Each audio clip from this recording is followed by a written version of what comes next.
Edition of Right Aligned. It's the last of our In Conversation With series until the autumn and winter. And today we've got Gordon Barry from Tricks. Whereabouts are you based, Gordon? We're currently based in Chester in the UK. Just nice. It's not far from Liverpool and Manchester, that area, isn't it? Yeah, literally down the road. Superb. Before we get going, if anybody's got any questions, please do drop them in the live chat. We can ask those throughout. If you want to send it privately, send it to me. And if you want to put your camera on and just ask it personally, please feel free to. And also, we've been adding all of our talks to a YouTube library that we're building. And that includes recent ones about things like mental health, as well as more talks like this in conversation with people, as well as things behind the scenes about how people build things and the projects that they're known for. So please check that out. But while we're getting going, Gordon, if it's okay with you, can you take us back as far as you really want to, as far as you can remember, to when design and creativity sort of first played a role in your life and how that manifested itself towards education and then early stage roles? Yeah, absolutely, Chris. Absolutely. Design didn't really play a part in my life until pretty much leaving school. So for me, creativity when I was younger all came through books.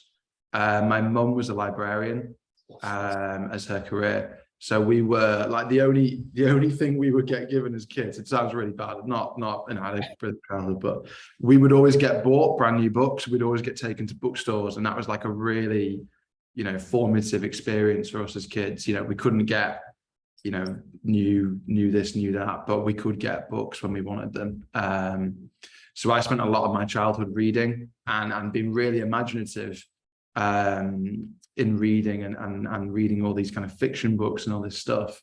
And so that's very much kind of where my education headed towards, was kind of English language, reading, writing, being an author, all that kind of stuff.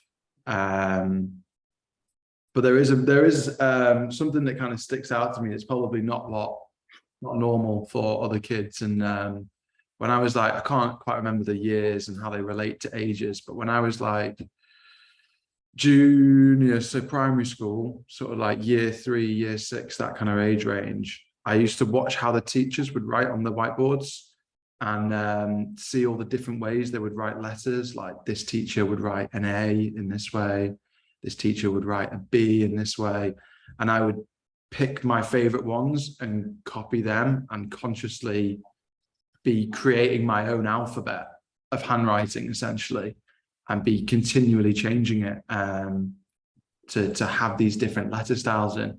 So without knowing what typography was or anything like that, I was very tuned into typography, really. I guess that might again come back to the thing with words and books. So yeah, went through school, as I said, focused heavily on English. Went into art in high school and didn't really get along with my art teachers. It was all about chucking paint at my mates and playing around with paintbrushes. And for me, the way I saw art in school was drawing oranges and tennis balls and shadows and stuff like that. And it had very little interest to me. Whenever we got a brief, I guess you'd call it, I would always be looking at a different way to do it that didn't involve that kind of thing. And really quickly transitioned into doing what was called design technology in my school, which was basically mucking about in a workshop with wood and saws and metal and lasers and all that good stuff. So I went down that route, basically. I absolutely loved it. I loved working with my hands and having that touch, that physical touch with stuff. I started to get really interested in that. But as we were doing kind of like GCSEs, the teacher was pushing the 3D route, the kind of the CAD stuff, modeling on a computer and all that stuff. And that was really interesting to me because I was kind of at the age where I've grown up with computers at a point where it's not like emerging technology. It wasn't like, big briefcase phones and stuff. But when I was young, you didn't have a phone and stuff like that. So computers were still quite mystical. And I absolutely loved my time on doing the 3D stuff, doing the product design.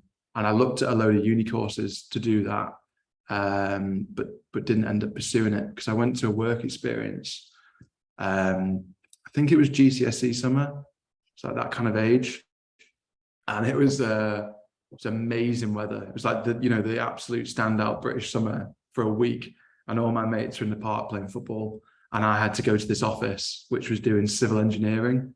So I was going to go be a CAD guy for a week. I could remember it. All the desks faced the same way, looking down a room. Everybody had 2 screens and nobody spoke. And there was no music. And everyone was just doing these really detailed, massive sewer project drawings. And they looked after me and they kind of gave me good stuff to do. But I came away from that and was like, yeah, I can't work in an office. That's mad. That's not for me. And then, yeah, I ended up working in an office. Always find that quite funny. But yeah, basically through kind of like friends and stuff, I got into, again, the touch with lettering and stuff. I got into quite a lot of graffiti, which I guess you'd now call street art if you wanted to be, acceptable to society. I got really into that and would spend my time again around GCSEs, I think, just writing, just drawing, lettering, all that kind of stuff. And as I went through sixth form and doing A levels, I was spending so much of my time drawing, cruising through internet forums, researching specific writers, looking at different styles. Like I was really tuned into their culture whilst living in a suburb of, the UK with not a massive scene at all. I didn't grow up in East London painting trains and stuff like that. I very much grew up in an environment separate to that. But through the internet, my kind of fascination with computers, and I was able to dial into that kind of culture and very much kind of feel a part of that. And my parents saw this, and I think they were trying to guide me a little bit into something a bit more constructive. And they said, I should look into this thing called graphic design. And as I said, I had no art training. I dropped art as soon as possible. I had no drawing skills other than with letters. And I started looking around unis for graphic design. And because I had no experience, I had to go to do like the foundation year to get you into uni. So I went around the local colleges. There are 3 that I could have gone to, all pretty big, like county-sized colleges. And the first 2, we showed up and did all this stuff and looked around. It looked interesting. And then I went to this last one, and we'd gone to the wrong open evening. So instead of going to the 1-year course, a foundation degree, I think it is, I went to the foundation diploma. It was a different course. It was like 2 years. And it was done purely in college, but it was associated with the uni. And I turned up. It was really weird. It was like the quickest pitch of my life. I walked in, this guy's there, and he's like, "Yeah, I'm a previous creative director. I've worked in agencies in the north. If I remember correctly, his claim to fame was coming up with the Asda Price adverts, where they tap the back pocket. That was his big account." And he was like, "Yeah, I've been in industry all my life. I've come in and written this course specifically with this college, and we're going to take you from not knowing anything about graphic design to being able to get a job as a junior in 2 years. It's less money, it's quicker, it's all this stuff." And it was just like big green ticks. So yeah, I started that. It's quite funny. I showed up with my, didn't have a portfolio. So I showed up with like a bunch of graffiti drawings, essentially, like sketches and stuff like that. And I showed up and he went, I can see you've obviously got this passion for what we would call typography and all this stuff. I can see it. But you need to show some more like illustration skills. So I went away and took some photographs and then drew them up in pencil or whatever, and then came back to him, and he was like, "Yeah, okay, yeah, I can see it. You could be an illustrator kind of thing. Okay, I'll give you an unconditional." And that was kind of my thing set then. I was going to this college and doing this thing. And then just through sheer chance, really, there was a local agency that at the time was a decent sized agency. I think they were kind of like 25 people in the agency, and they came into the course and set us a live brief. And their big account was with Sage, the accountants software. And yeah, they set us this live brief, and we had something ridiculous like 12 weeks to deliver a campaign, you know, with like a headline and art direction and all that stuff. And we got a few sessions in with the creative director to go through it. And I've been all right through my life at spotting opportunities, like sort of really seeing stuff and being really passionate when I need to, if that makes sense.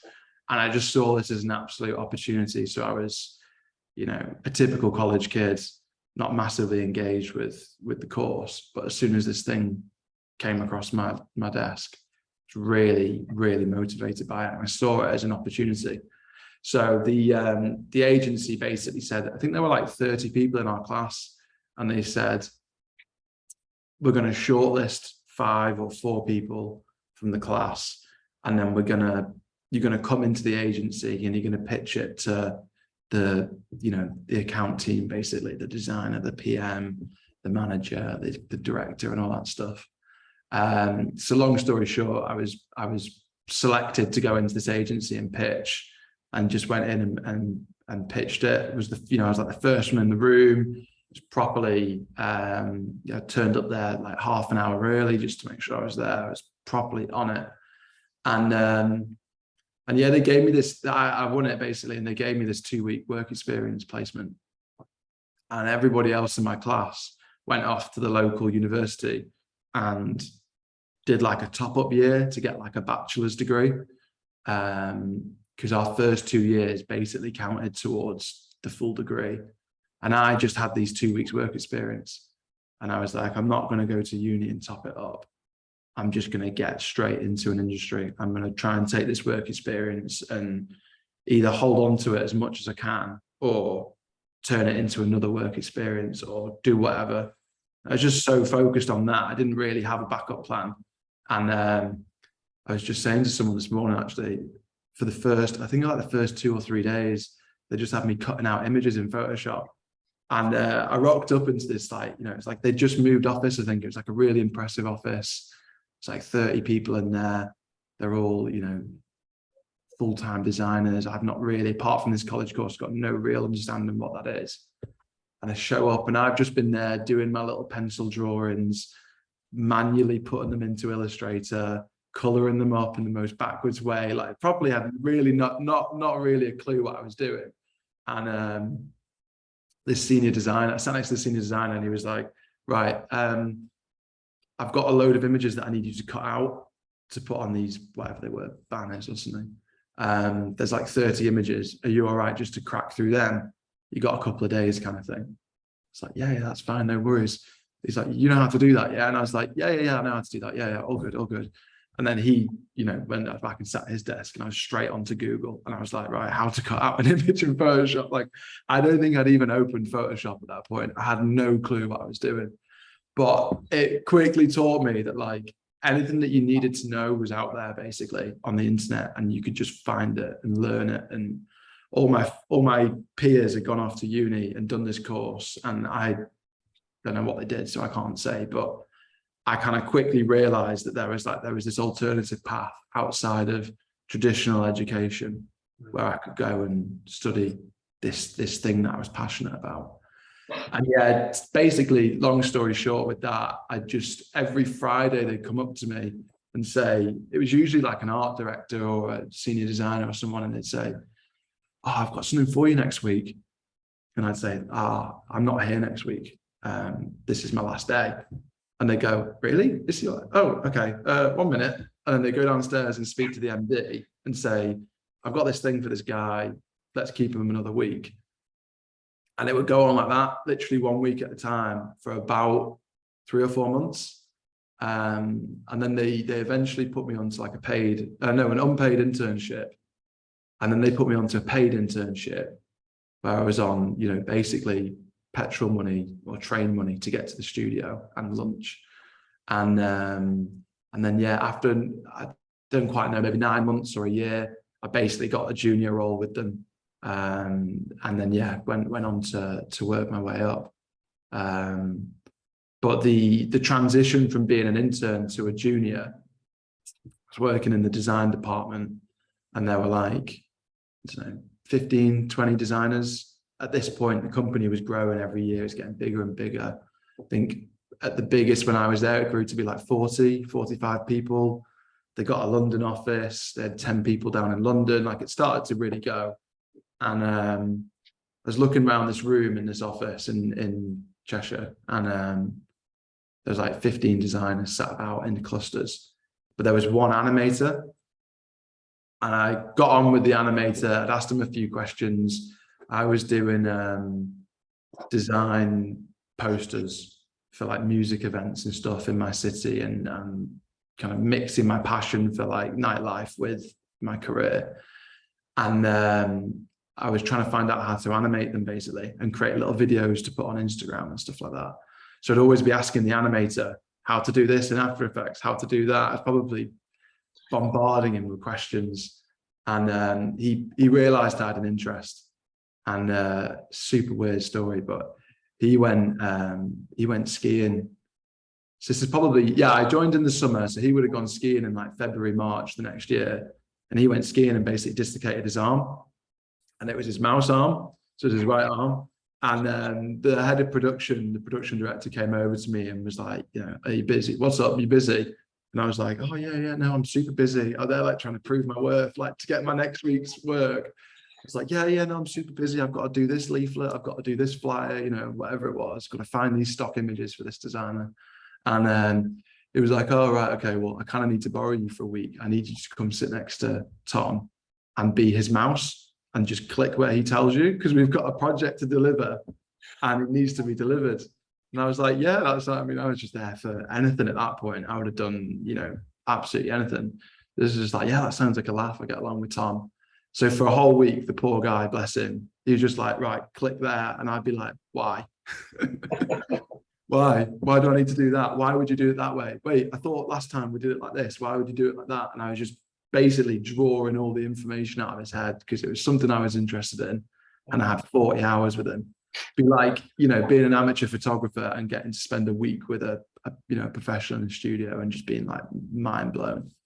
And then after that, they basically said, look, you know, come and be the second animator. Don't be the 17th designer kind of thing. Well, that was at least my interpretation of it. And then, yeah, became this junior. And because of my kind of realization earlier that I could basically learn anything I wanted through the internet, I just learned this thing called motion graphics or animation or whatever it's called now. Yeah. Every night on YouTube, I'd just be learning, just drawing in as much information as possible. And then I was really fortunate that in my day job, it was doing that thing. So I would have someone there, I'd have a senior really experienced to tell me, do it this way, no, don't do it that way, and really be able to kind of dive into the nuance of it really. Till it got to the point where there was a project that we did where we had 3 or 4 freelancers, animation freelancers, along with us 2 working on it. We created like a half-hour training video or something. And there was this pretty experienced freelancer, and the way in which he'd done his part of the job, I felt wasn't right. And I went back over and redid it basically, because it was kind of my project that everybody else was kind of freelancing into. I think at this point I was like a midway, this is a couple of years down the line.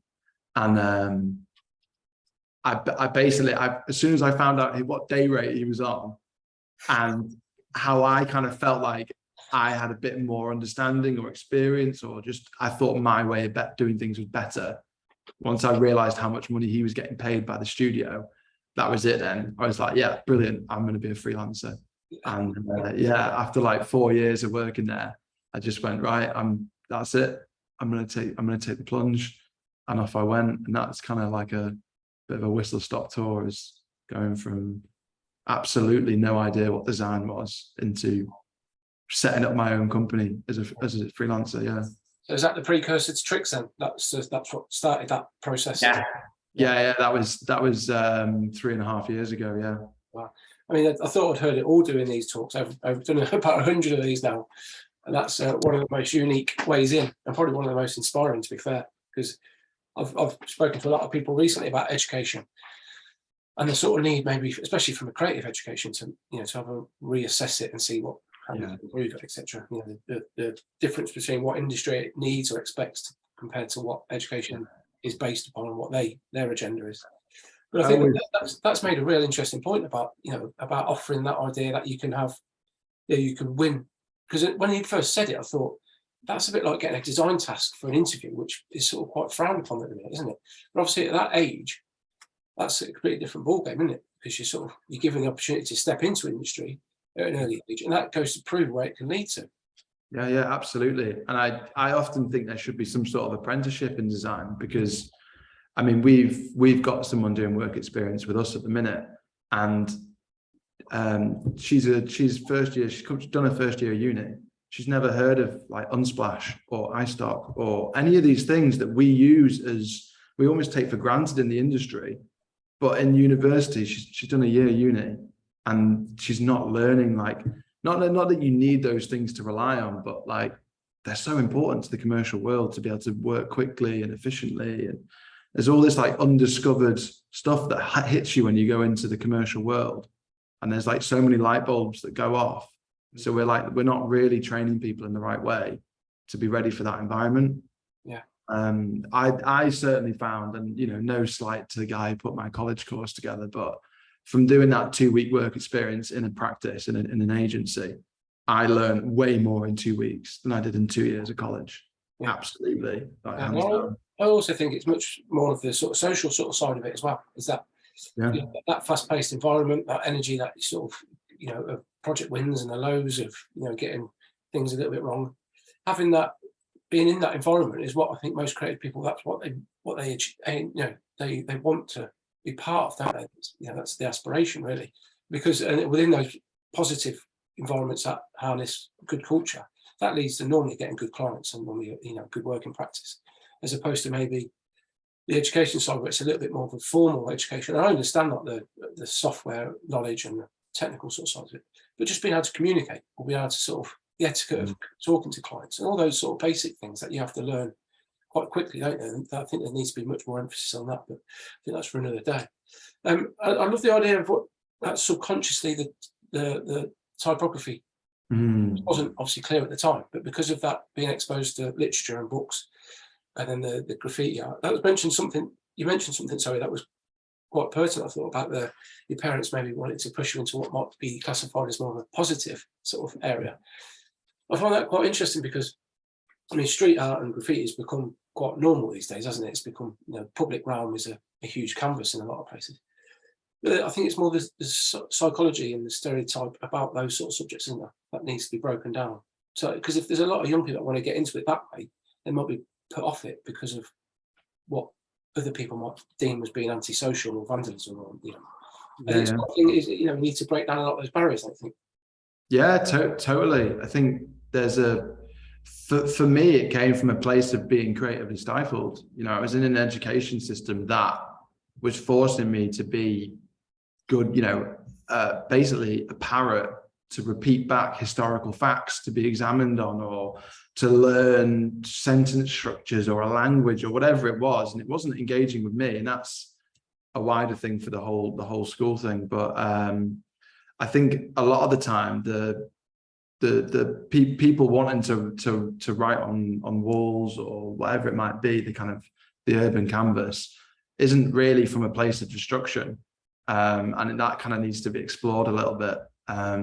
There's a brilliant guy in Liverpool who had a graffiti shop. I'm not sure if it still runs, but his name was ZAP, and he ran a shop that would sell the paint, and then he had a room next to his shop where you could go and paint, what we now call like vertical integration or something, where you go and buy it and then use it in his premises. But he was massively encouraging to me and a load of other really young people to like try and use this creative energy in a positive way and show us that we were artists rather than vandals. And that was quite an interesting experience. And I think I did like a week's work experience with him as well, just sitting in a graffiti shop at 15, just like taking it all in. Yeah, I think it's more of a reflection of society as a whole. I think, and this isn't probably suitable for this conversation, but things like youth clubs closing down, things like social areas for for underprivileged people or families and communities that are sort of seen like they're disregarded by the mainstream. That's what they were for originally. And now those children or those teenagers, etc., don't have those spaces. The alternative is to hang around on the streets, is to do things in public, the public manner, which is then frowned upon by the organisations like councils, isn't it? And it just becomes a bit of a negative environment, really. Moving on to going freelance and then the student starting tricks. What was that process like? Was that you then freelancing back into the same agency that you were in, or other agencies before you then sort of picked up your own clients and sort of went officially solo? Yeah, again, very risky lifestyle. I just decided that I wasn't gonna work there anymore, and I was gonna go and do this thing called freelance. And obviously, animation, I think, still is a massive freelance community because it's so niche. A lot of studios, I mean, there as in an agency of 40, 50 people with 3 offices, and they had 2 animators. A lot of companies don't have that in-house. There's a massive community for that. So I'd kind of seen that and understood that, and just thought, now's the time of my life to take that risk and see what happens. And hey, if I end up back in a job in 6 months or 12 months, it's, I've come up in this agency, I've got a lot out of it, but now it's time to kind of go and see what else is out there. And I saw that as going freelance. So when I quit my job, I think I had 10 days with them booked in, obviously at a stonking day rate compared to what I was getting paid as an employee. And I was like, yeah, the bright lights. But the other animator that I mentioned, Tom, he was going on some sort of holiday. So they booked me in as kind of holiday cover, but that was very much it. I think I picked up a couple jobs with them, all sort of small stuff along the way, but it didn't really work out because of the friction of someone that's been working in the company that then decides to leave, become a freelancer, and then starts freelancing with the company. The dynamic between me and then the company back to me, as someone that now runs a business, I've got a better appreciation of that, but it wasn't really a good fit. And so I just started offering myself out to the network really that I tried to build, and just took the plunge with a minimal amount of savings and just headed into the world really. But in reality's terms, what does that look like on the day that that friction starts to naturally occur because of you would have had a stable wage but nowhere near what the day rate was, to then the time that 10 days or those projects had finished? What would that look like in reality? Because I think there's so many people that love the idea of freelancing, or love the idea of working for themselves, all the flexibility that comes with it, especially after COVID. We've got used to a lot of that. But when in the real world terms, when my experience of that is basically just falling off a cliff. There you can make a month's worth of wages in a week, but you can also go for 3 weeks without any work. And it's that sort of like shit moment. I need to make this happen because it's all on my shoulders. So what did that look like from reality? Was that just reaching out to everybody you could possibly, just sort of finding a niche, speaking to specific agencies? Was it just covering everything at the same time? Yeah, it was trying to go back and think. I was basically the driving force behind doing it. Yeah, the money was obviously really attractive, and my idea was to work 6 months-ish in a year, and then have 6 months to travel or to, fully educate myself on all these interesting things I got into. I got really deep into CGI and Houdini and all that kind of stuff 4 years ago now. So I was really just trying to craft, and I knew that to have that level of craft, I needed time. And to buy that time, well, hey, like you say, I can earn a month's wages in a week, and then I can spend 3 weeks building my craft essentially. What it looked like was probably, I think I left in January. So February, I probably did the square root of nothing. March, I probably did the square root of nothing. And then April, it started to build up. So the biggest kind of, the biggest win really for me was getting in with a couple of recruitment agencies in the north that are quite well known. Orchard's certainly one of them. and just making myself available. And as I did as a junior, really, or even an intern or work experience person, was just saying yes to everything.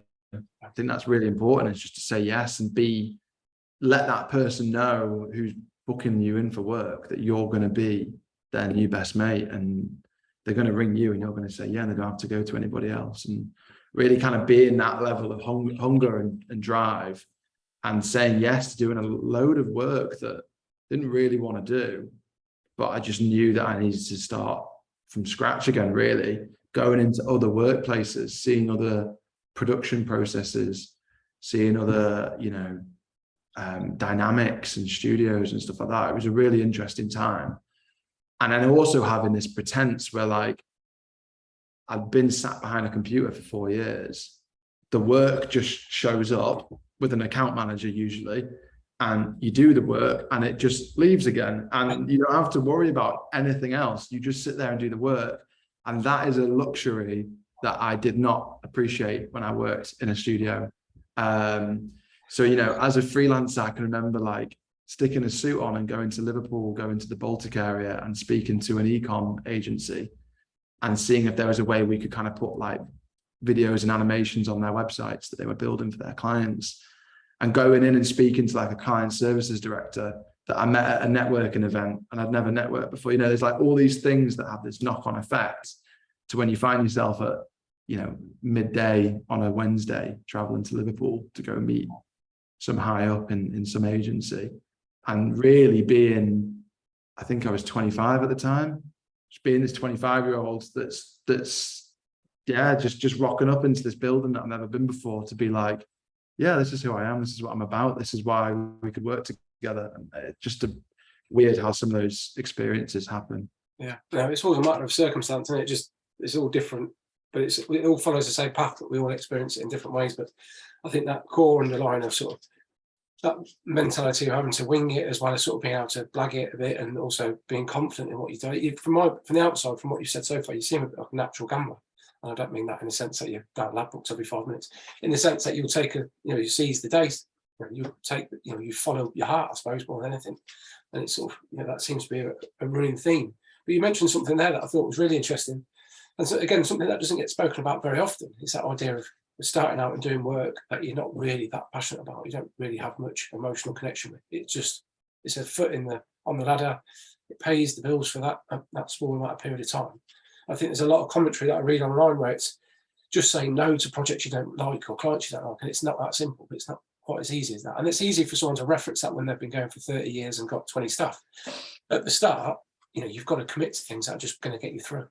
I think it's the biggest myth in our industry, and I think it's really unhealthy to perpetuate this idea that everything that comes across your desk is going to be amazing, and it's really important to have work that drives you and you're passionate about, and it gives you purpose from your work. Like, work is work. If you're passionate about it, great. If you're not, equally, it is work.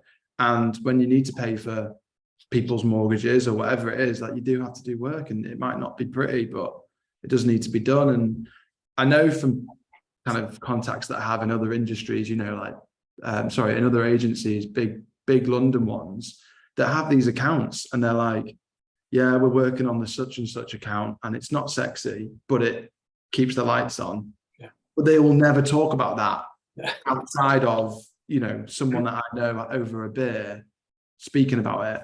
But they just give everybody wants to give this pretense that they're working with the most innovative and the most dynamic and exciting clients and doing all this cool stuff.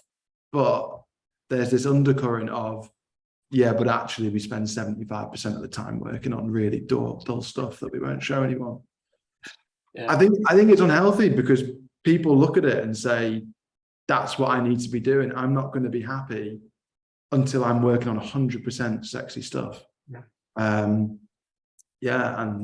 I was actually out with a few friends last night, and he's in a completely different industry, but they've got this really big client. He makes up 20% of their business. And he was saying how, like, the client was treating them and how it wasn't fair, and they were going to, like, do some things that were going to put that relationship at risk. And I was like, it's not his business. He works in the business.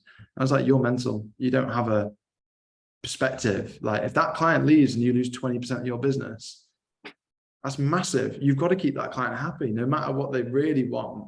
You've got to do what you can to make that work, because you're talking about jobs, security, all of that stuff. And there's this tendency in our industry to be like, yeah, we only want to work for, really cool companies, or we only want to do the really big stuff. They still do all the little stuff, or the not nice work. They just don't speak about it. And I think it does give a false perception to people. Yeah, and I think there's also something you mentioned there. I was speaking to somebody myself this week about the idea that there's a lot of people in design seem to be hell-bent on delivering what they like, as opposed to something that's suitable for the client or the project or the brief, etc. Yeah. It becomes a bit too personal. You get too swept up in this idea that you're the client when you've never used that business's service or that industry in the past. You need to sort of detach yourself a little bit. You still got to deliver good stuff and go above and beyond and all those basic sort of things, but you've got to always remember what it's for, what it's intended for, as opposed to being too personally invested in it. But I think these are battles that we all have on a regular basis, aren't they, about sort of trying to get that balance. And I think it's always got to just be done right for you and your people and your team and business, etc. And I was looking at your sideboard, and I was really, what sort of really hit me was the about you part.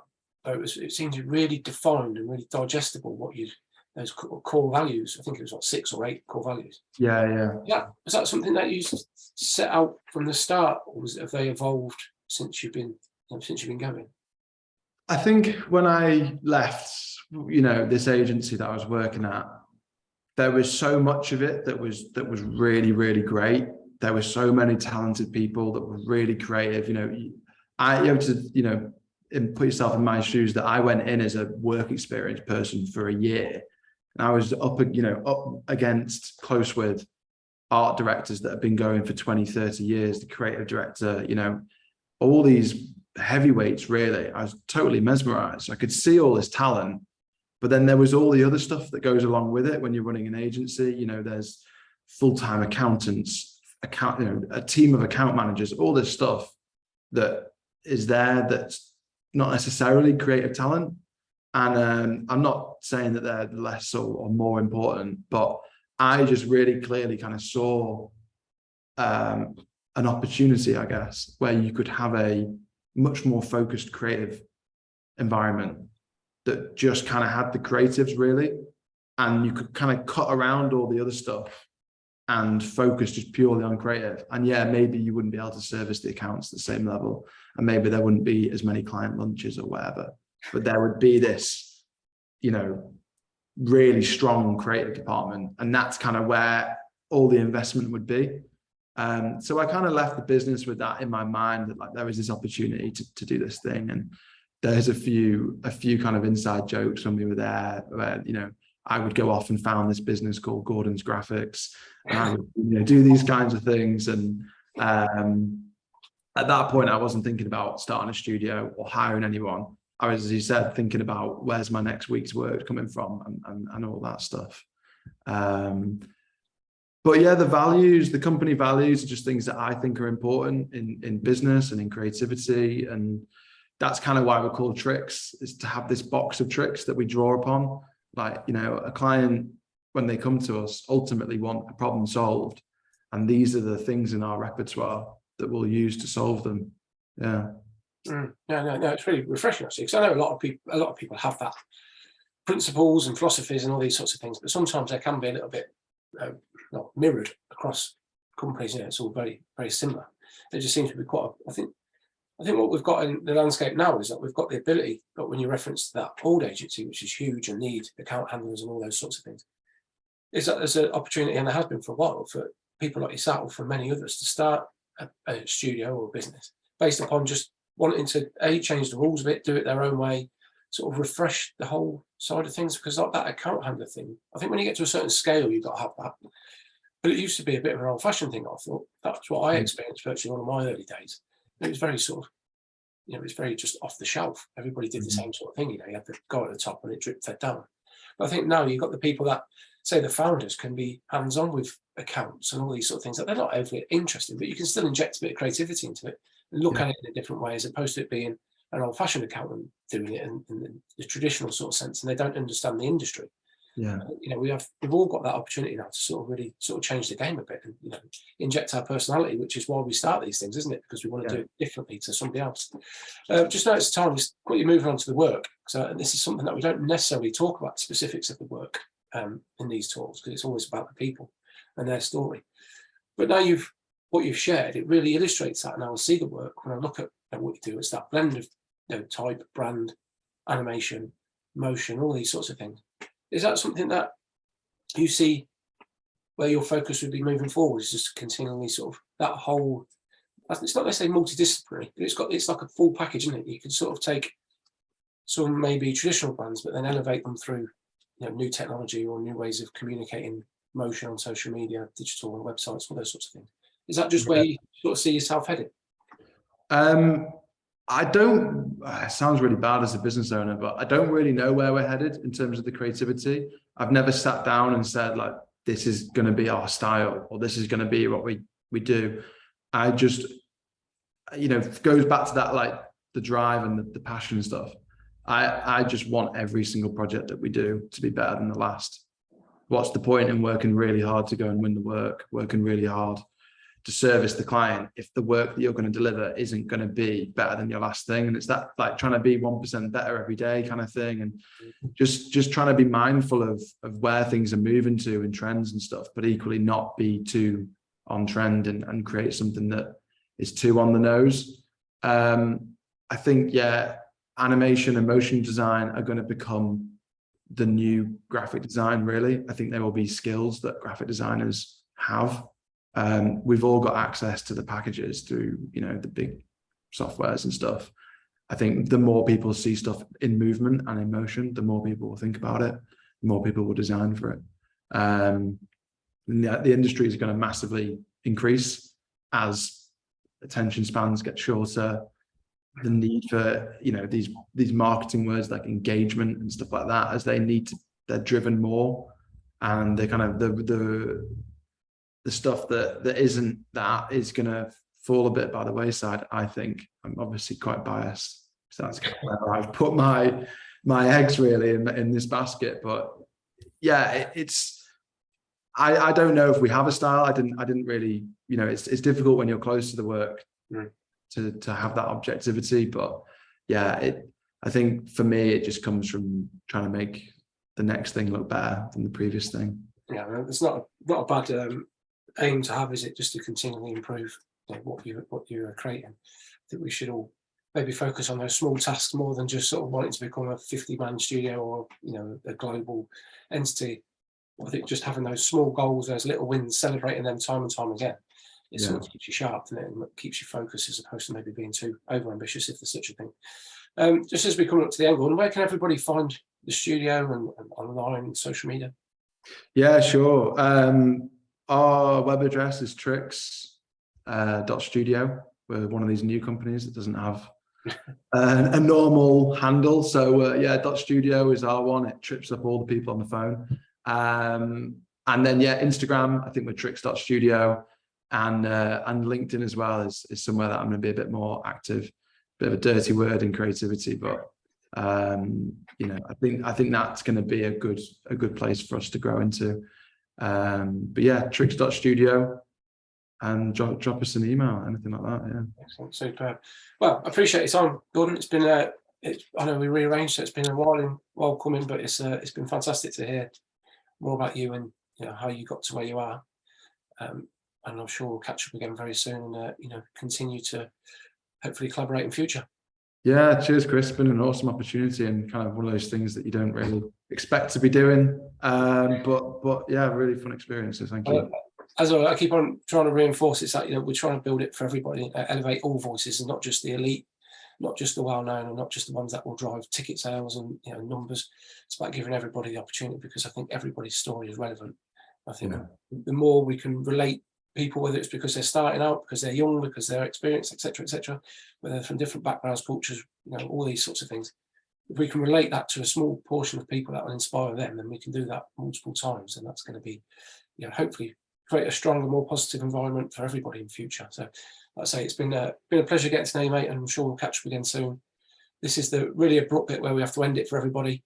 But yeah, I hope you have a great weekend, and thank you everybody for tuning in. We'll put this up on YouTube shortly, so anybody can catch up with it if they need to rewatch. Wicked. Excellent. Take care. See you soon. Thank you.